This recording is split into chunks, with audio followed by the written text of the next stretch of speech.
asked her, you have so many qualifications, how should I introduce you? And she told me, just say that I am a former lawyer and I'm a CEO. So let me introduce Amanda Brock, former lawyer and CEO. Thank you very much for the suitable introduction. And thank you everybody for coming back after lunch. This time of day is often regarded as the death slot at conferences, but I'm sure that you've all eaten your lunch in the comfort of your own homes or offices, that you are able to grab a coffee, have a stretch and settle down to listen to me discuss Open for Good. Now, when I was invited to speak at this conference, I was asked what I wanted to talk about and also how long my session would be. So we have an hour together and that's great, but I'm only going to talk for about 35 minutes. And after that, I hope that you'll have questions, that you might want to share information about projects you're working on where we're seeing open technology used for good. So without further ado, I will kick off and I will tell you a bit about myself and my history in Open as we go. I'm a CEO. I'm CEO at Open UK. Open UK is the UK's industry association and advocacy body for open technology.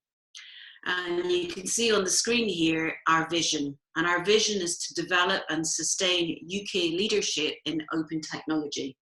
Now that's a term that you might not be familiar with, open technology. I can guarantee you're going to hear it more and more. And here in the UK, at Open UK, the way we define that is open source software, open hardware, and open data. Now, if I was to make a bet with you, I'll bet you that next year or by the end of this year, we've expanded that as a result of COVID-19 and that we also include open science. So in developing this leadership in open technology, how do we go about it? Well, we go about it in three ways. We look at building community, we look at making the UK a great place to do open technology through legal and policy and education. So thinking a little bit about that community, building a loud and visible community that's cohesive and clear around open technology in the UK. And we've done that by trying to get people together. What often happens with open projects is that we all go off and we work on specific projects where we have a particular interest and we work on them globally, but we don't know our neighbours. Not dissimilar to the experience many of us are having as a result of the pandemic, where suddenly we realise that geographically we don't know those around us, although for many years we may have worked with people in other places. And what we're finding is that we have a fantastic community here in the UK who are really skilled, as with most countries, in open. But often, as I say, they don't know each other. And we're trying to bring them together to create a loud voice, a consistent voice. And we do that through hosting conferences and events. Obviously, many of those which were going to be face-to-face have now moved online, including Open UK Week. Originally, that was going to be in June, and we've pushed that back through to October. And we've moved more to having digital events and interactive events. Our blog posts and our online communications are becoming more and more important in building our community. Actually, I didn't mention there the awards. We have Open UK Awards recognising people in open source software, hardware and data, individuals, projects and organisations. And that's ongoing at the moment. We're looking for nominations and those will close on the 15th of June. The winners will be announced in London on the 20th of October. I'm guessing probably in a digital ceremony. So that's how we build our community. We have in the UK an amazing community around legal and policy. We have many thought leaders, people who are very skilled in these areas. And I think that was reflected, the esteem in which that committee is held was reflected in the UK trade negotiations, where we were invited by those negotiating the new international trade agreements post-Brexit for the UK with many different countries around the world. We were invited by those negotiators to come in and talk to them about open. and how the open source community saw the source code provisions working. We review new law and policy as it comes along and as appropriate, but we also realise that many of us in that community are getting on a little bit, we're getting a little older, and there's a whole community of people coming along behind us who need our help and our experience. And those are forming a group called our Future Leaders Group. I just saw Magdalena speak. Pleased to say that Magdalena is one of the 16 people currently in that group who are being coached and mentored and going through a training program called Future Leaders Training. That's at noon every Friday in the UK. And it's something that anybody is welcome to come along and join. You don't have to be in the UK or a member of our Future Leaders Group. And we're getting the most fantastic speakers from people like the Executive Director of the OSI Board. This Friday, we have Pam Chestick, world leading expert in trademarks, joining us from the US. Following week, we have Sami Atabani of ARM talking about the Open Chain project. So we have an environment where we're building community, and we're focusing on legal and policy, making the UK a great place to do open. But of course, our focus on learning and education doesn't stop at Future Leaders. We also focus on education in primary, secondary and tertiary education in the UK. And we've done that with a tertiary education committee, a universities committee. Unfortunately, with COVID-19, there's been a lot of disruption for universities, and that's a little bit quieter than we would like right now. But that committee will be back and working with full throttle towards the end of the year. We have a 3-day training which was organised for June, POSSE, where we have friends coming over from the US to do a professor's open source software education programme. And that will either be rescheduled for later this year or next face-to-face, and we're looking at some interactive activity there. But you may perhaps have seen some information on our high school programme. Frankly, I sweated blood to make this happen early this year, and we had the most amazing competition with the singer Imogen Heap, double Grammy Award singer Imogen Heap, who invented the MyMoo glove, and from which the Mini Moo glove, this kit you can see on the screen, it's an open sourced, open hardware kit where the glove works on a microbit, BBC microbit, which I'm sure you all know is open source. This week, the Mini Moo team, the MyMoo team, have open sourced the remaining components of the glove, and you can download the instructions and the template to make the glove for free now. So we are giving away 400 of these kits to 100 schools and community groups in the UK in order that the kids can build the glove and enter a competition. And we had planned to have the competition final with Imogen at Red Hat's incubator, at Red Hat's Innovation Lab in London on the 10th of June, 11th of June. But unfortunately, we've had to cancel that because of COVID-19. So what we're doing instead is we have repurposed our funding on this, and we have built a 10-episode training course. Now that's going to be an animation, and that's going to be run exclusively for the 400 participants in our competition starting at the end of May. Each week for 10 weeks, they'll have a 10-minute animation where they learn to make the glove, and they learn to do different activities that are fun for kids around the glove. Now, they're special because each episode is going to feature something about open source and create a learning for high school kids on open. It's also special because we've done it in a particular way. We've created an animation, 10 episodes of 10 minutes with a script that is being narrated by a voiceover artist. That's very easy to translate and to have it narrated in different languages. And I very much hope that after our first run, when we come to do our second run, we will also see open source communities across the globe doing our course with the glove, using its open source capabilities in different languages. And we're using that competition as the competition will take place in September, and the winners will be announced as part of our Open UK Awards in October. We're using that as a stepping stone to create awareness within high school age schools and amongst kids of open source. And we're working with authorities who deal with certifications and qualifications to look at the possibility of a certification in open for school-age kids and college kids, and also to look at apprenticeship schemes in Open. So watch this space next year when I hope we can talk more about our educational activities. And I can already hear you asking, how did a nice girl like her end up in a space like open source? Well, back in 2012, I joined a company, actually 2008, I joined a company called Canonical 12 years ago. That's where the 12 comes from. So I joined Canonical as general counsel, head lawyer. I am indeed an ex-lawyer, and I spent 25 years being a lawyer, working mostly in companies, specializing initially in e-commerce and e-business, and then as time went by, moving into software and open source. But when I joined Canonical, I didn't know so much about open source. I knew what a lawyer generally would know about it. I'd seen it in various contracts as a definition and indemnity. And I realized in joining Canonical that it was so much more, and that the community around open source was something where I felt very at home. Now, many of you will know Canonical. It's one of the world's biggest open source companies.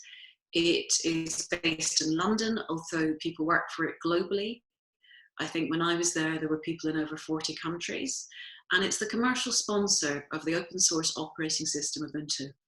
And Ubuntu, at the time I worked there, and I believe still today, was the operating system of choice for the development community. Whilst I was there, during that time, we saw a huge shift in the way technology was going, and it moved from the desktop, from servers into SaaS and cloud. And we saw software becoming a commodity that was shared via cloud. And at that point in time, Ubuntu moved to be 78% of the cloud marketplace in AWS, which frankly is huge, and I think helps to explain that open sits hugely and very importantly under the cloud. Like many people in open source, I have a number of different roles. Some of them I've had for a long time, and particularly this one with Open Invention Network.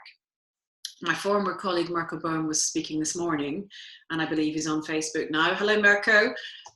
Mirko also worked with me at Open Invention Network, and Open Invention Network is something that I'm very proud of. It's the world's biggest defensive intellectual property organization. It's a defensive patent pool, and while I was working at Canonical, we became one of the founding members, contributing financially to the Open Invention Network. We had 6 other founders and 1 other associate member, all paying for Open Invention Network's great works.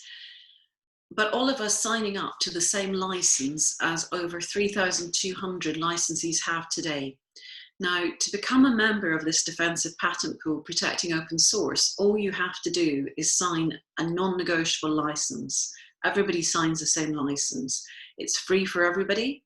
And what you do in joining that is that you commit that to the extent you hold patents, you don't have to hold patents, but to the extent that you do, you will share those patents with the other signatories, the other licensees in the patent pool, who also have joined, signing the same agreement and making the same commitments. And you'll share your patents with respect to open source. There's an open source definition, Linux system definition, which now covers over 2,800 open source packages. Now, OIN is really important, and it's something that any organization working in open source should participate in as a matter of good housekeeping. And if anybody wants to talk to me either at the end of this session or offline, please feel free to contact me. I'm more than happy to answer questions or help you work out how to sign up to OIN. I also have a number of roles as an advisor, and one of those is with the OASIS standards body. OASIS, about a year to 18 months ago, set up its Open Projects Advisory Council, and I'm pleased to say I'm a member of that. You may be about to get a visit from my friend here. I'm going to do the cat thing on the internet. This is Dundee, who's just woken up and may well join more of our presentation. So as well as those roles, I also am the chair of an advisory group for the United Nations Technology Innovation Labs, again with Mirko. I'm going to talk a bit more about that when I get to the meat of my presentation and talk about Open for Good. I find that this is something people are generally very, very interested in, So I have a few slides later to talk about that. You'll see at the bottom here, there's a link to a web page. That's an interview with me talking about the work in some detail that the group is doing. Right. And I guess finally, I am an editor of the Journal of Open Law, Technology and Society, and also going to be the editor of a second edition of a book which will be published next year. And the book is called Free and Open Source Software, Free and Open Source Law, Policy and Practice. I think there's a software in there missing from this slide actually. And it's going to be edited by me. We'd hoped to publish this year, but again, COVID-19 has had its wicked way, and we will be launching at FOSDEM in January. My work on this book, along with editing, includes a chapter on commercialization and operational models around open source. It's something that I'm particularly interested in, that fits very well with what Mirko was talking to you about earlier in terms of the economics of open source. Mirko has actually contributed a chapter on that topic, so if you enjoyed his talk, you will be able to enjoy that chapter in January also. And we have about 20 others contributing chapters, from community governance and structuring through to trademarks, patents, copyright, all different aspects. Now, I'm pleased to be doing this work, but I'm delighted to be able to tell you that thanks to the sponsorship of the Veitch Foundation, as well as the Oxford University Press's publication, which will be a paid-for book, we will have an open access book available as an e-reader and a PDF sponsored by Veitch. And you'll be able to dip in and pick chapters that you would like to read or download the whole book. So I guess the other thing that I do a lot of is a bit like this today, talking to people. Until the beginning of this year, I used to travel all over the world talking at conferences. Today is my first keynote on a digital basis, so if you have feedback and recommendations for me, I'll be very pleased to receive those. But I do a lot of speaking at conferences and writing. Recently, I've been looking at the COVID-19 track and trace apps. I've written a few articles on that, and I'm partway through another. Calling in particular in the UK for our track and trace app being created by NHSX to be open source. And I'm really pleased to be able to say that last Friday it was, well, the front end was, and we're promised that the back end will be open sourced very soon. And it's been open sourced on an MIT license. Again, that's something I'm happy to talk about, but I think Magdalena probably did a good session on that with you already. So I mentioned Until, and I'm going to try and make this video work. Bear with me, fingers crossed that it will work on Zoom. There's a tendency when I press play for a reminder of one of my friends' videos to come up. So if I have to dismiss that, also please bear with me on that. Let's see if this works.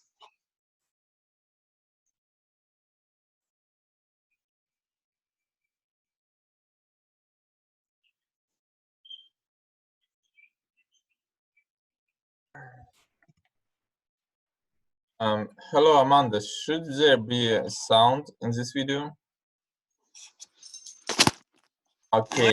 By focusing on the use of innovative technology is critical to reach the UN goals.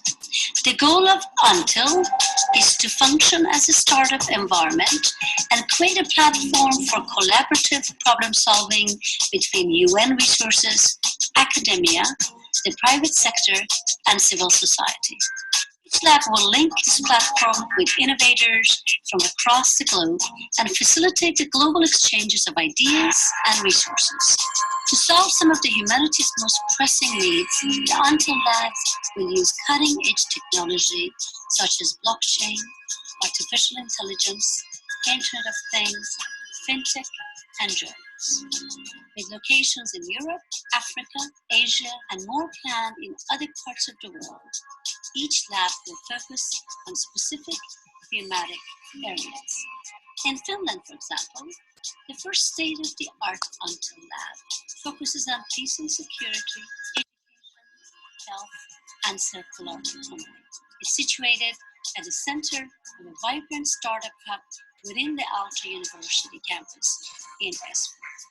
The Global Until Network is planning multiple collaborative projects to help the member states in progressing the UN mandate in the areas of peace and security, international law, humanitarian affairs, human rights, and sustainable development. All labs will support one another, sharing their information and experiments and communicating successes and learnings. The labs will invent, they will incubate, and they will accelerate technology-based products and services that will address problems and find optimal solutions. We are convinced that this new global initiative will help us lift multitudes of people out of poverty, achieve the Sustainable Development Goals, and enable developing countries to advance into a better future.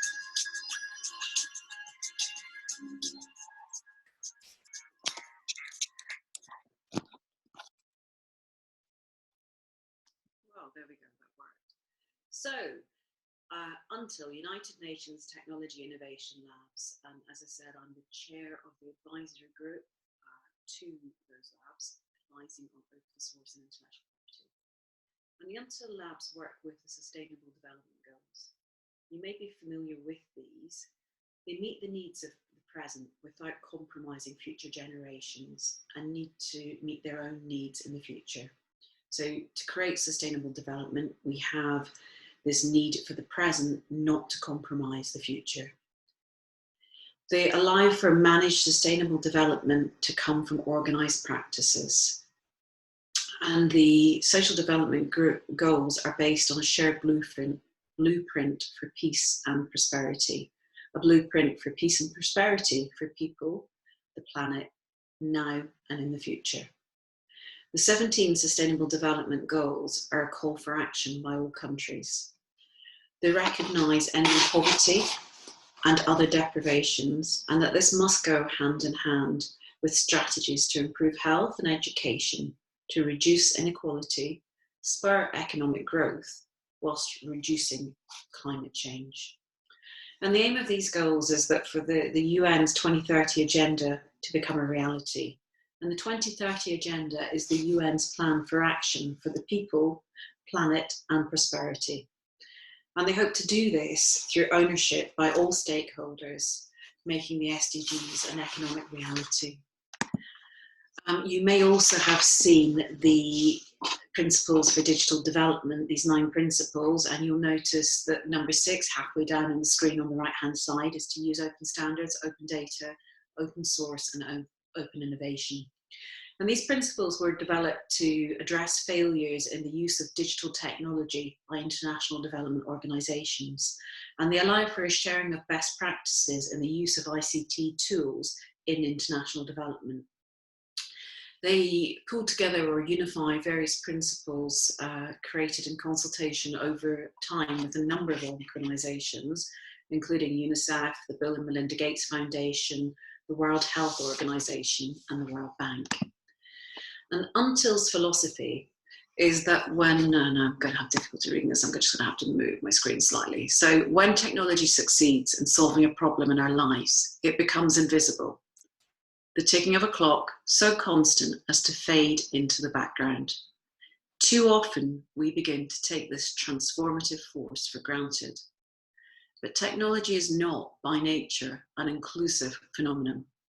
Its availability in every context cannot be assumed. And as the clock ticks on, unnoticed, lives are lost. Quite profound and very meaningful.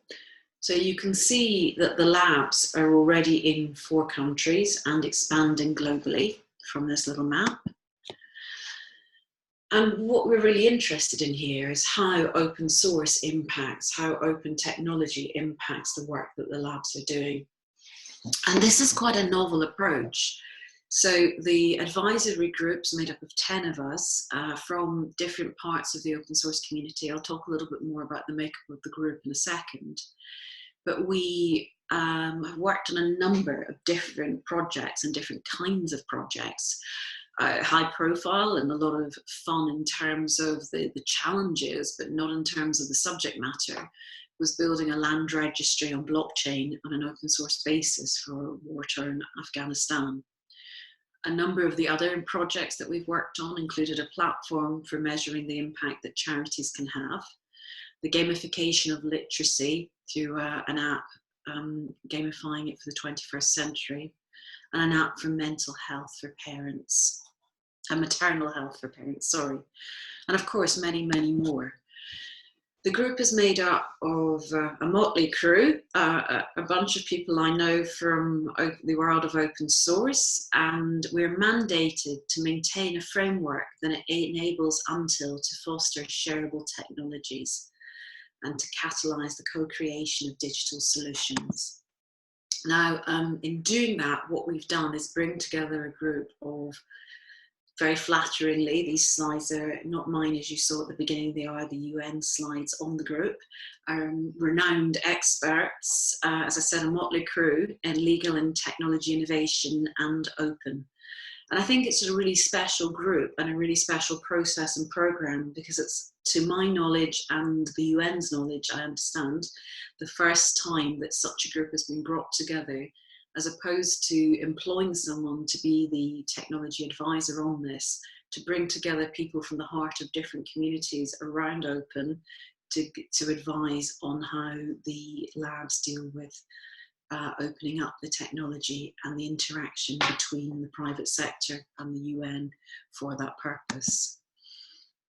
Not only does our advisory group work on this, but there's opportunity for the community as a whole to participate in the specific projects being undertaken within the labs, and the UN has been working on a fellowship program that I hope we'll be able to share more details of soon. So why does it matter? Who cares? Well, who cares if it's open or not? I do, and I'm sure Linus does, right? So you look at the picture of ours and say, yeah, right, of course, you open source folk, you would say that it needs to be open. And I would justify that statement that technology for good should be open by thinking a bit about a number of issues, one of which, access and security, which Magdalena raised earlier in her talk, is critical. So by having that access, we keep organisations and governments honest, but we also have the access to make sure that security bugs are fixed quickly and that compliance is met. By being interoperable, open source has a huge benefit. And it also allows people in countries all over the world, in different member states, if not a UN member, in countries, to maintain and improve the code themselves. And it makes it more scalable and, of course, cost effective, which matters when you have the inequalities of technology in developing countries. It's also important to encourage collaboration. In this sense, it allows development in the member states and the developing countries themselves, not just offering a fix for a problem or a scratch for an itch, but to enable ownership and to encourage participation through that collaboration. You may be familiar with the phrase, give a man a fish and you feed him for a day, teach a man to fish and you feed him for life. And effectively for technology, by open sourcing or using open hardware and data or open science, you're achieving that. But don't just take my word, don't just take the word of people from an open source environment. This slide is a photograph of my friend Steve Wally, who is an open source advocate who works for Microsoft, and he's delivering a keynote in 2018 at the Linux Foundation's Open Source Summit in Edinburgh. Massive, massive stage, and he has this huge, huge picture of Sasha Nadal across the stage while he was talking. Now, many of you who know the history of open source will know that historically Microsoft has not been the most pro-open of companies. And at one point, Steve Ballmer was quoted as saying that open source was a cancer.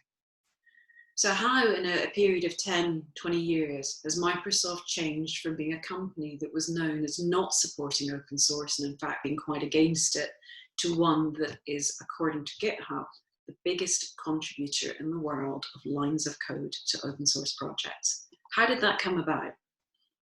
How did we end up with a company asking us to judge not by the actions we have taken in our recent past, but to be judged by our actions today and in the future? Well, as Steve explained, three things became relevant to Microsoft, and those three things related to the change that we've seen in technology that came from cloud computing.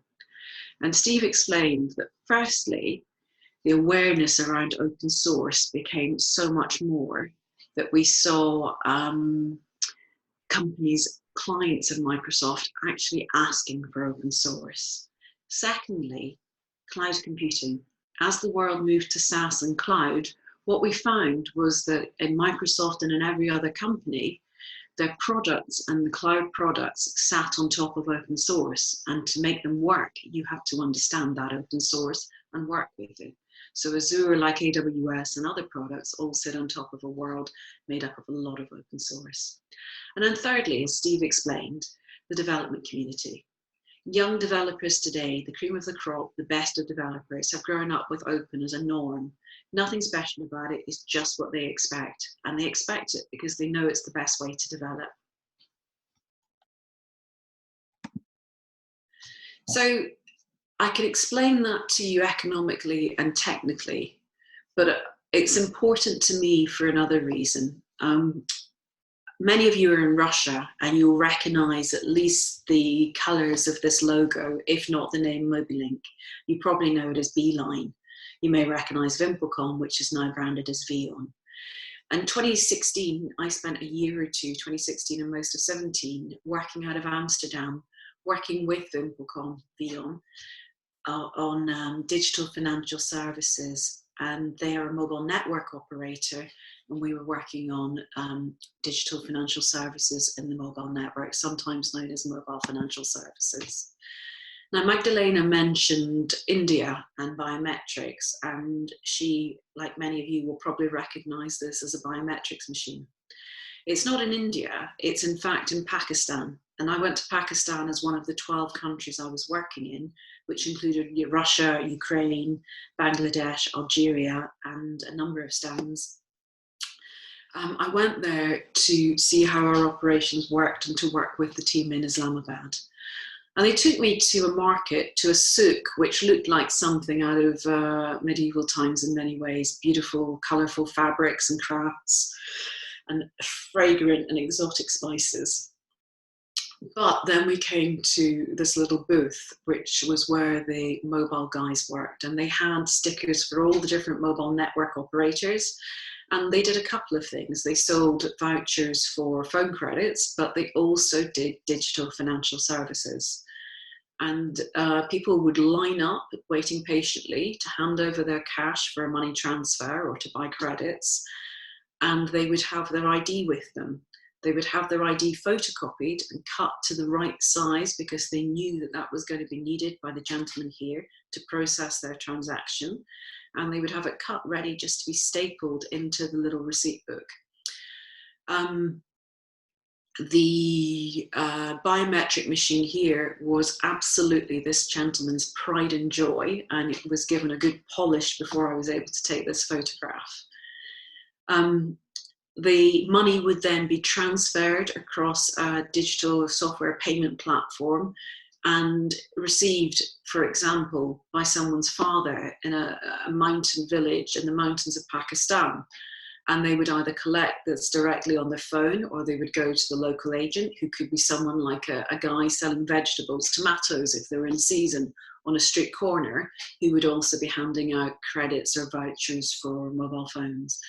We also were able to arrange this so that some of the monies could be spent on app stores and other sites. Now, this is some work that I did that I was really proud of. It mattered, it changed people's lives. The people using these services were unbanked. They didn't have access to banks like we do. They didn't have access to cards, and these services were really important for them. But I realized that there was a problem with them. And the problem was that the services we were using were proprietary and not open. And what we've seen in the last few years is that banking through organizations like Finos finance in open source have moved to open source. And we see organizations like the World Council of Credit Unions adopting open, and the Bill and Melinda Gates Foundation launching things like Mojaloop. And Mojaloop is an open source payment platform which has existed for some time and has a large community of contributors and commercial entities. But this week, my friend Paula Hunter launched the Mojaloop Foundation. And you can see on the next slide that she gave to me to share with you some more information about Mojaloop. And what we've seen is that it's a great example of the kind of work that international aid and development organizations have done, the kind of ways that open benefits people in developing countries and is open for good, is that open makes it accessible by all. It meets or exceeds the convenience in the case of financial services of cost and utility of cash, drives competition, expands services offered, and offers a sustainable and scalable model. I've sort of focused on the work in Open for Good that the UN has done through the Until Labs and on the Mojaloop and open payments structures, digital financial services, banking the unbanked, helping to eliminate poverty, although there's still 1.7 billion people living in poverty on the planet. But actually Open for Good is also closer to home, and COVID-19 has really made that clear for all of us. I'm sure that many of you are aware that technology is not a solution to the virus, or it won't on its own solve the pandemic, but there are technology tools that can help. And it's something that makes me very proud to be part of the open technology community, the open source community, is the way that many, many people across the globe reacted extremely quickly with different open source responses, open hardware responses, open data responses, open science responses, to try to collaborate and offer quick and often inexpensive solutions. What we saw though was that in their activity, going and getting it done and achieving these things quickly, often we were seeing replication of ideas and activities and silos being created. So a few of us got together and started an initiative that now has a couple of hundred supporters, called Open Tech Response. And Open Tech Response is open to all interested parties. It's designed to create a space for people to collaborate and raise awareness on what they're working on. So where you're working on a response to COVID-19, whether it's economic, educational, scientific, or health-based, or any other, there's an opportunity to join a Slack or an open source Riot channel and explain to people what you're doing, to share information about your project, and to ask for help. And that help has come in many different forms. I'm sharing an article here in the Journal of Open Law, Technology and Society, written by one of our Open UK experts, our General Counsel and member of our Legal and Policy Committee, Andrew Katz. Andrew wrote the CERN open hardware license and is one of the world's leading experts, if not the world leading expert on open hardware. And he wrote this piece about using the CERN license for open source, open hardware ventilators. And that's something that we shared with a number of projects through Open Tech Response. We also have seen many projects come to us, things like the NASA Jet Propulsion Laboratories printable COVID-19 respirator, which you can print for free on a 3D printer, raised awareness of their project and shared it across our Slack channels. We're also working on the next stage, which will be launched very, very shortly, and that will include a database of projects in response to COVID-19. It also has a matchmaking service, and that matchmaking services matches responses, projects that need more resource to do different things, whether it's coding, doing documentation, helping with the legals. It matches volunteers with projects, and that's been built for us by the Open Teams community, and it will be launched, as I say, very shortly. You will be able to sign up as a test project or as an individual if you go to the Open Teams project at this stage. Also, we've just launched our repo in GitHub, sponsored by GitHub, who are very kindly giving us premium support for free.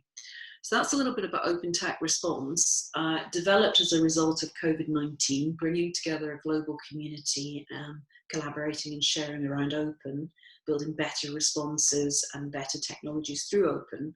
But that infrastructure has been set up in a way that ensures not only that we have a collaboration and a way of contacting each other around COVID-19, but which is ready to go if we have to face any other disasters. Not that I want there to be any more disasters, but post the pandemic, but it's there and ready to work with that community. So that's everything I wanted to share with you today about Open for Good. I've been about 40 minutes, a little bit longer than I thought I might be. I'm really happy to answer questions and also to have any discussions. I'd love to hear about other projects. I'm sure there are many around Open for Good. So with that, I'll hand over to you guys.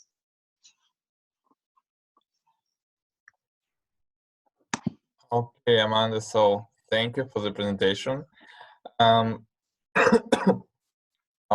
let's move to the questions. So actually we have a question from Jerta, who asked, do you think that the world is ready to accomplish yet the SDG goals when there is still 10 years left up to 2030?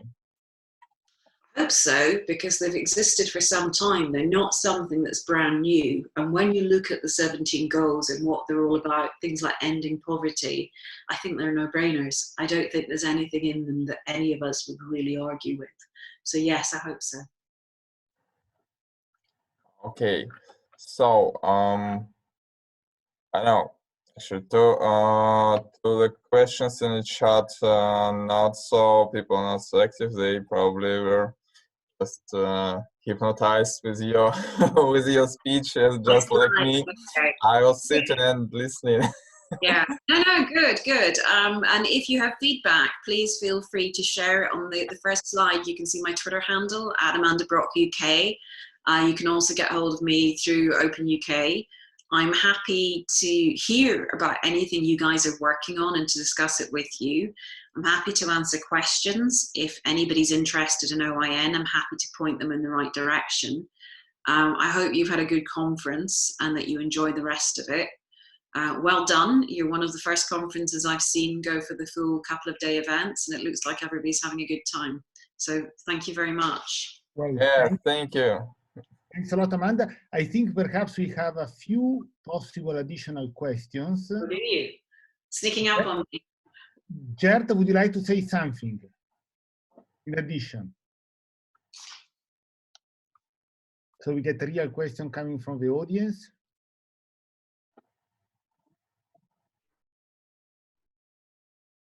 No? Okay, good. So Amanda, thanks a lot for your kindness, for your time. And you know, you are most invited to continue to listen to us, to join tonight. We'll have the IFIP 213 working group meeting at 7 p.m., which should be your 5 p.m. And we hope to be in touch for the future. Thanks very much. Good luck with the rest of the day. Thank you. Bye-bye. And now we have about 15 minutes of music